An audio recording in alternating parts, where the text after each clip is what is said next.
Esse é um mantra, que tá tocando é o mantra de Ganesha. Tem várias versões. E sempre que a gente quiser se conectar com essa energia de Ganesha, a gente pode começar pelo mantra. A gente pode, né, sintonizar com essa energia, com a intenção. Sempre coloca a intenção. O mais importante em tudo que tu fizer, sempre vai ser a tua intenção. Seja num mantra, numa imagem, em tu contemplar alguma coisa. Bom dia.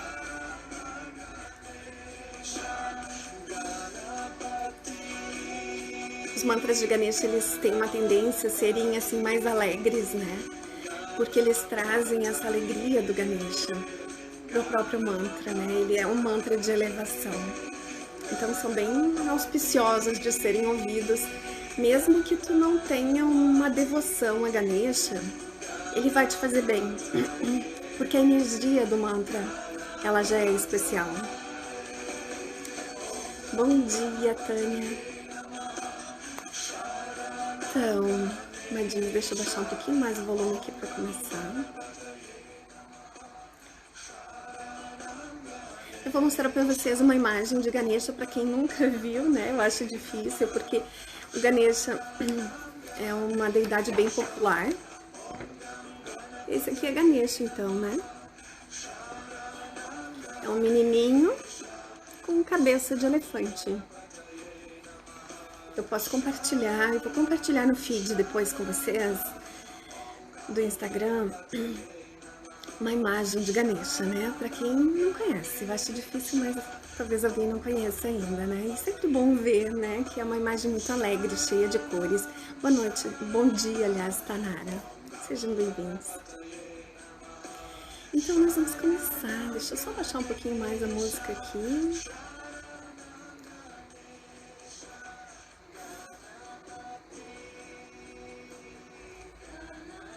Bom dia, Cláudia.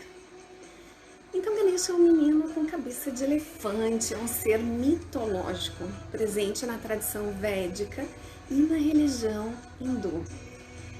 E vou te contar agora uma das muitas histórias, e eu tirei ela de um livro de mitologia hindu de Frantini. Bem provável o autor ele tenha colocado muito da interpretação emocional dele no texto, e com certeza não são bem as palavras que os deuses disseram. Mas o que realmente interessa assim, é o significado por trás da história, por trás de tudo, de cada simbolismo. Então, vamos lá. Shiva, o deus da destruição, da renovação, era casado com Parvati, a deusa do amor, do casamento e da fertilidade. Shiva se retirou para meditar na floresta por aproximadamente 10 anos, só isso. Enquanto isso, Parvati deu à luz a Ganesha, que cresceu tendo como prazer atender às necessidades da mãe. Ao mesmo tempo, ele era muito ciumento e ficava sempre vigiando ela. Em certo dia, Parvati foi tomar um banho no rio, como normalmente fazia, enquanto Ganesha se postava nas proximidades para evitar que as pessoas ficassem olhando, né? O problema é que Shiva, retornando das suas meditações, chegou nesse exato momento ao local onde a sua esposa estava se banhando. Ganesha, que não sabia que era seu pai, disse com voz autoritária: "Alto lá, forasteiro, daqui ninguém passa, pois Parvati está a banhar-se logo adiante", disse o filho zeloso, né? E o deus da destruição recebeu aquela interpelação com uma fúria gigante, aniquiladora. "Como assim, seu moleque atrevido?" Termos do autor, né? "Quem pensa que é para impedir-me de alguma coisa?" E Ganesha se pôs na frente do intruso, mas Shiva se tornou tão enfurecido que o terceiro olho dele, um olho capaz de provocar uma devastação cósmica, brotou inesperadamente da sua testa. Imediatamente Ganesha perdeu os sentidos e caiu desacordado ao chão e Shiva cortou a cabeça. Lembrando que isso é só uma mitologia e é simbólica, ela é cheia de simbolismos, mas não é verdade, tá? Então não te apavora. E nesse momento Parvati surgiu, atraída pelos gritos. "Shiva, você voltou", disse ela, surpresa. "O que está acontecendo aqui?" "Já aconteceu", rugiu ele, com o seu terceiro olho ainda aceso, né? Latente. Após tomar a cabeça do jovem caído, mostrou para sua esposa. Posso saber quem era esse jovenzinho montando a guarda aqui? Ao reconhecer a face lambuzada de sangue do seu filho, Parvati sofreu um choque. Ela caiu para trás. Shiva, o que você fez? Acabou de matar o nosso filho. O deus da destruição então deu uma gargalhada insana. Como assim, nosso filho? Eu nunca tive um filho com você? Você não, mas eu sim, disse Parvati. E você acabou de matá-lo. E aí Shiva ficou mais indignado ainda, ele ficou vermelho de indignação. Espera aí, você teve um filho sem mim. Filho de quem? Né? Ficou ele questionando dentro da sua cabeça. Ele é filho exclusivamente meu, exclusivamente do meu suor, disse ela. Mas eu considero teu filho também. Shiva bufou de impaciência. Conta outra, Parvati. Mas a deusa, ela estava tão preocupada com o filho dela, tão, né, como é que ele estava ali, e deixou essa história para o lado, né? E meu filho adorado, Ganesha, o que eu vou fazer sem você? E Shiva lançou um suspiro que era um misto de raiva e enfadado, né? Se era teu filho, era um deus também, e deuses não morrem, né? Então os olhos de Parvati tiveram, né, luziram de esperança. É mesmo, disse ela. Ganesha adorado, fale comigo, fale. E ela, né, junto da cabeça de Ganesha.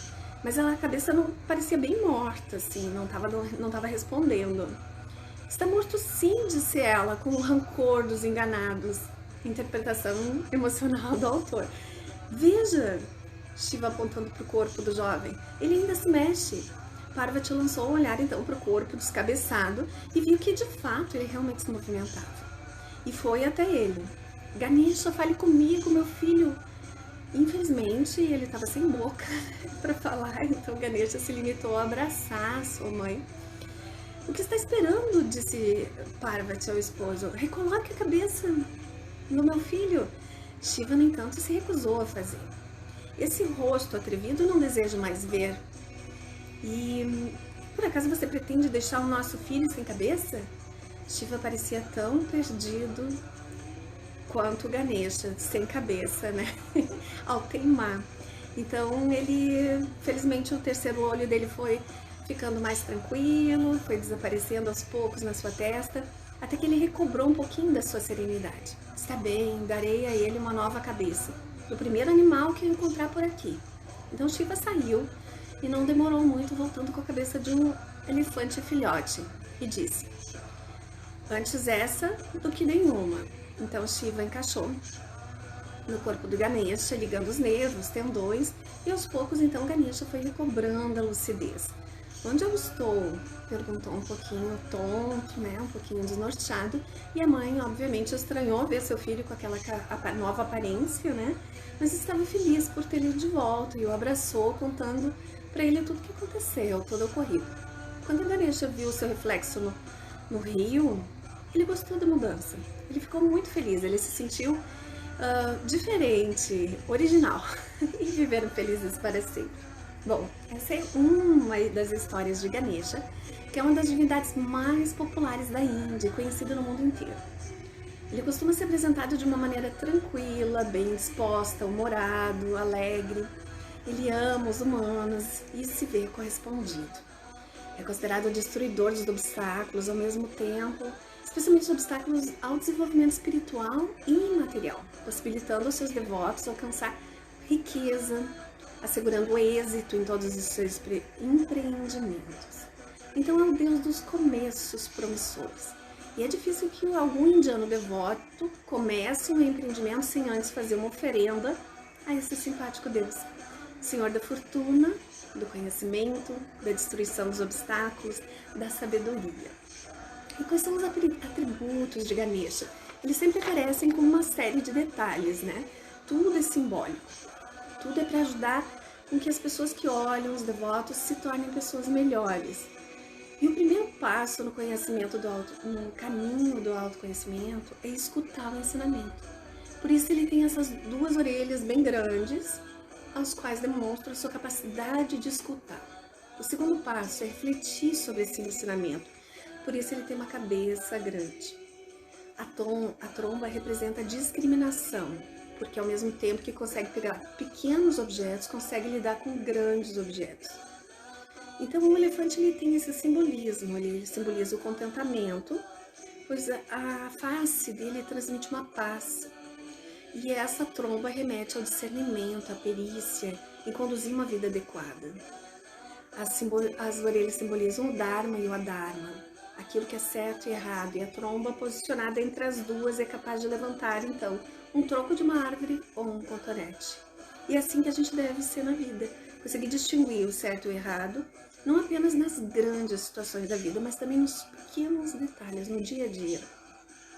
A cabeça de elefante também simboliza esse intelecto e sabedoria com paz e maturidade. A história diz que quando Vyasa, que é um poeta mítico, precisava de um escritor para escrever os Vedas, que são textos milenares, Ganesha se prontificou. E aí Vyasa disse, mas tu não tem lápis, não tem com que escrever? E aí ele quebrou o dente e falou, problema resolvido. E a ideia aqui é a prontidão para se doar. Você se oferece a outra pessoa, confia, dá um pouco de ti e outra pessoa faz o mesmo. Significa os sacrifícios que a gente precisa fazer para ser realizado, para obter a verdadeira felicidade. E essa é a base de toda a relação. E o dente quebrado dele é para a gente lembrar disso. A outra interpretação do dente também é que as presas representam os pares de opostos na vida. O ser humano está sempre tendo que escolher. E o sábio é aquela pessoa que não é afetada por esses pares de opostos. Para além dele, né? Continua vendo a unidade. E por isso que Ganesha tem uma presa quebrada. Pois é o sábio que rompeu a dualidade. Ele tem 4 braços. E alguns definem com representação diferente, né? Esses 4 braços, a princípio, seriam o ego, a memória, a mente, a faculdade intelectual. Outros dizem que seria uma representação das qualidades do corpo, da consciência, da mente e do ego. Então, tem variação. Numa das mãos, ele segura o dente quebrado. Na outra mão, ele segura o ankusha, que é um atiçador de elefante, que é uma ferramenta usada para ajudar os seus devotos contra o obstáculo mental que é tamas. É quando a nossa mente está com lassidão, ela está sem disposição, ela está preguiçosa, improdutiva. Então ele usa esse atiçador de elefante simbolicamente, que seria aquela alfinetada que não deixa ninguém dormir no ponto. E numa outra mão, ele teria um laço, que é para quando a mente está rajásica, quando ela está muito produtiva, ela está com uma velocidade grande e aí tem um perigo que ela pode passar do limite, ela pode ficar muito acelerada.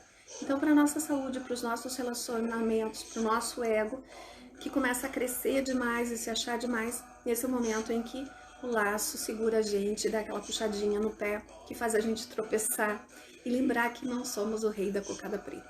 O laço traz a gente de volta para o centro, mostrando que a gente tem um papel, talvez um pequeno ou grande papel, dentro desse mundo enorme. E a gente não se achar maior que ele. Esse é o segundo símbolo, então, que nos lembra assim, de colocar limite no ego. Esse limite é colocado com a presença de equilíbrio nas ações, o compartilhar, dividir e pensar no próximo. A corda representa também a devoção, que eu possa então ter amarrado na vida a relação com o divino, que sou eu mesmo, que eu esteja então amarrado com a minha verdadeira natureza. Representa também aquele que além de cortar os obstáculos, ele amarra os obstáculos. Então na outra mão tem o Varada Mudra, que é aquela mãozinha que abençoa dando resultados para as ações e dá um refúgio para os devotos. Sempre que a oração está sempre disponível, né? E sempre que está conectada, traz essa estabilidade emocional e espiritual. Essa mão de varada é comum a muitas imagens, porque simboliza a disponibilidade de Deus e o papel da devoção no crescimento de cada um. Às vezes ele tem um machadinho, e que ele representa a força que remove os obstáculos. O machado ele corta todos os apegos e desejos que nos tiram a paz. Ele tem um pratinho de doce que representa as alegrias que a gente vai adquirindo no caminho do autoconhecimento. E como um doce que a gente come, a gente já quer outro, o caminho não é sofrido, não precisa ser sofrido. não é carregar uma cruz. Ele pode ser doce e apreciativo. E Ganesha tem um pé no chão e outro no ar. Isso simboliza que o sábio vive no mundo como qualquer outra pessoa, normalmente. Tem um pé no chão, que é a parte que está lidando com o mundo, e o pé que está no ar, simbolizando a conexão com o ser, com o divino. Então o sábio é aquele que vive no mundo sem perder a visão do todo. Ter uma memória de elefante é isso, ele jamais esquece a sua verdadeira natureza. O sábio come os docinhos, mas existe um comando sobre os desejos. Diz que os elefantes têm medo de rato, mas Ganesha tem sob seu comando um ratinho. E os desejos não são para ser temidos e é para ter um comando sobre eles. Então o rato simboliza esses desejos. O rato então é um animal voraz que come tudo, sempre come demais e guarda tudo nos buracos, como a mente que sempre deseja algo e nunca se sacia. E o ratinho sempre aparece aos pés de Ganesha e olhando para ele segurando um doce, como se pedisse uma autorização para entregar-lhe o doce. Isso quer dizer que os sábios têm os desejos aos seus pés e sob seu comando. E a barriga gigante de Ganesha simboliza que ele engoliu e digeriu todo o conhecimento. Representa que o sábio gere as situações de forma lenta e moderada. E também é um símbolo de paciência e a habilidade de compreender e lidar com o bem e com o mal.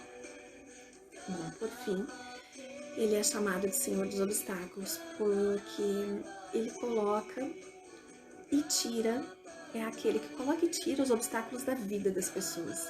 Ele é que regula os karmas e dá os resultados das ações para as pessoas. E é por isso que quando a gente quer tocar os nossos empreendimentos para frente, nós pensamos nele. Isso é uma forma genial da tradição de trazer a visão de Deus para a vida. Quando começamos algo naturalmente, planejamos e pensamos nos obstáculos. E aí, naturalmente, como o obstáculo está associado a Ganesha, lembramos de Deus. E aí fazemos então uma oração e começamos, ou mantra, né? Existem outras interpretações e a gente não precisa ser radical, desde que seja coerente com a tradição. Não existe um Deus com cabeça de elefante sentado em lugar nenhum. E nem tampouco se reza para uma estátua. São símbolos, e os símbolos são apenas um veículo para a mente trazer uma determinada atitude interna. Da mesma forma que um militar que faz continência para uma bandeira no seu país, ele não está saudando um pano, nem menos a bandeira.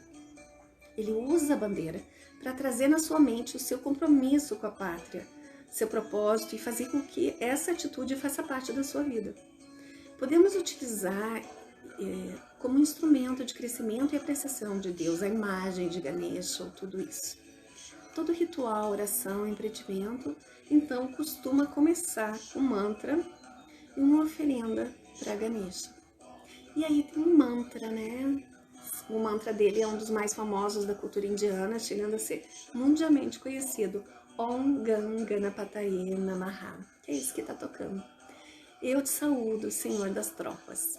E é frequentemente usado para atrair a prosperidade. Tem muitos relatos de pessoas que escutam esse mantra todos os dias com essa intenção de deixar fluir, de romper os obstáculos externos e internos. Então eu te convido agora, nós vamos fechar os olhos. Enquanto isso eu vou levantar um pouquinho o volume aqui para te escutar um pouco melhor o mantra.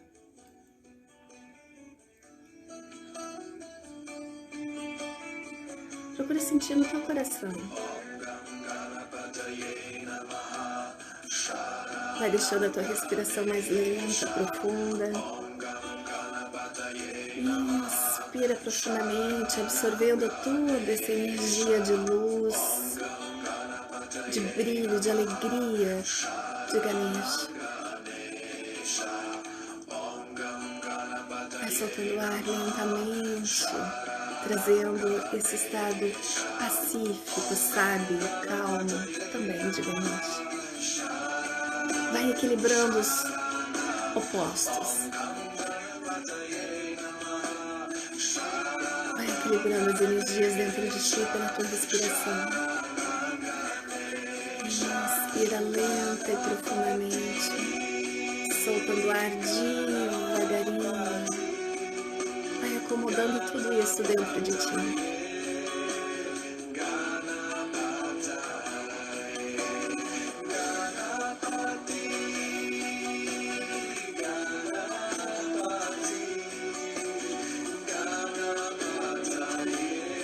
Sem pressa de respirar, saboreia esse momento.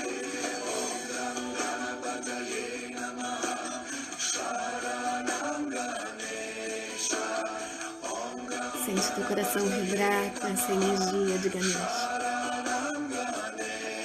Prosperidade é luz. Prosperidade não é só dinheiro, mas é dinheiro também. É abundância em tudo. É abundância de saúde. É abundância de alegria, de luz, de brilho, de vontade de viver, de brilho nos olhos. É a mesma energia da paixão. Te impregna com essa energia nesse momento. Respira, como se absorvesse toda essa energia pelas tuas narinas. Te preenche por dentro.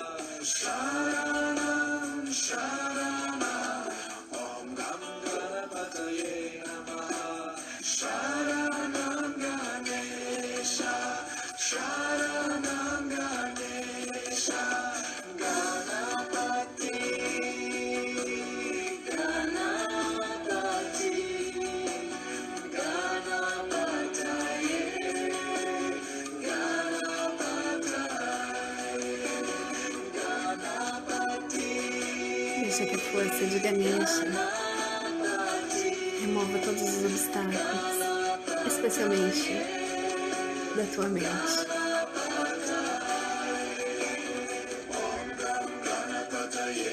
Quebrando as crenças limitantes, te ajudando a ter força de superar as tuas limitações, os teus medos, as tuas raivas.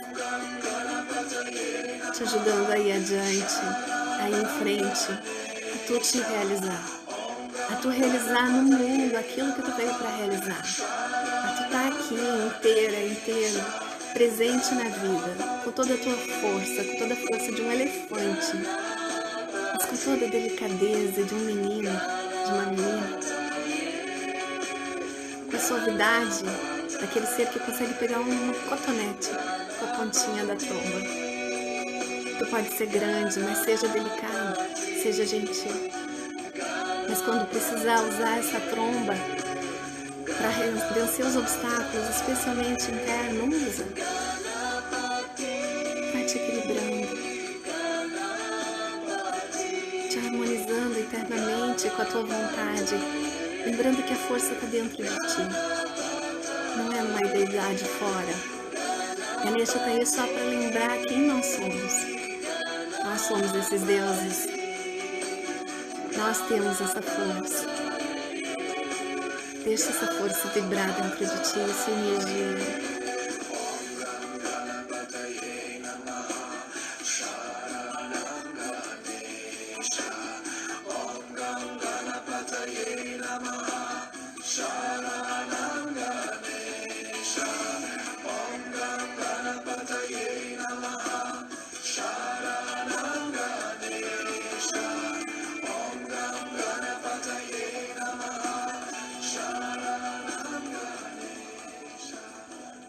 Devagarinho, tu vem retornando.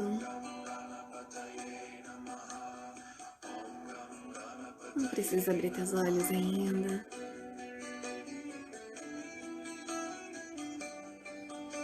Só vai te sentindo mais presente no ambiente onde tu tá. Traz as tuas mãos unidas em frente ao peito.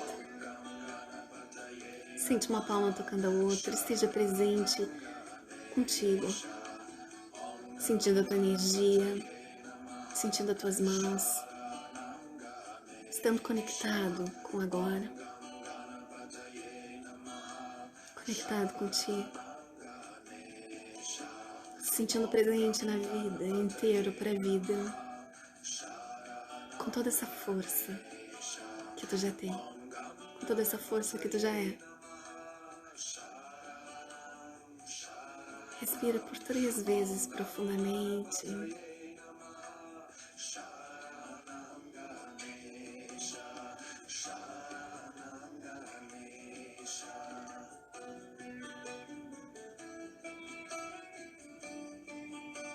Que esse estado, ele permaneça contigo muito além desse encontro. Namastê. Namastê significa o meu Deus, saúde o teu Deus. Reconhecer que todos nós somos divinos, todos nós somos Ganeshas.